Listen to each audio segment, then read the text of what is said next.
Updates now on Hurricane Ian has now weakened to a tropical cyclone. It made landfall earlier this afternoon near Charleston, South Carolina as a Category 1 hurricane.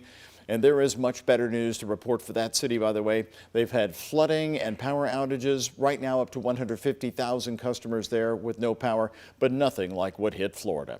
And take a look at this live tower camera from downtown Charleston at the moment. This is the College of Charleston. And take a look at the streets. They're down at the bottom of your screen. They are barely wet at the moment. Charleston reporting light rain. The worst appears to be over. But earlier, this was the scene on the famed Charleston City Battery, so well known to tourists, pumping water by the gallons around the clock. Authorities actually walking the battery in the storm and blocking it to make sure there are no sightseers.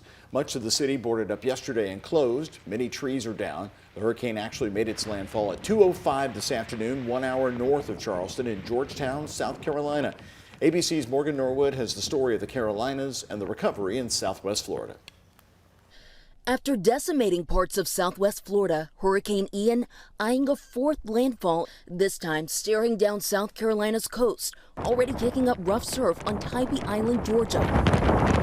While the southeast feels the wrath of this storm, Ian's devastation in parts of Florida becoming painfully clear. We started to see the water coming through the windows. I would say it'd take a few days to get everything clean. Across the state, hundreds of water rescues. 25 helicopters, 25 boats, and over 1,200 of what we call high water vehicles that can really get into those remote areas through water to help rescue people. And watch as crews pulled this man from piles of rubble and debris in Fort Myers. His wife still missing. In Naples, the power of water on full display. Further inland, a flooding catastrophe, water swallowing homes and businesses in Orlando's Orange County. I just want the people of Florida to know we see what you're going through and we're with you. We're going to do everything we can for you. As Florida races to recover, 1,000 FEMA personnel deployed, supplying millions of liters of water, meals, and hundreds of generators. There's a lot of people that are going to need a lot of help. FEMA has individual assistance for this community, which is important, but they're only allowed to do certain things. So we really want to enlist the help of the private sector to be able to help us and help people get back on their feet.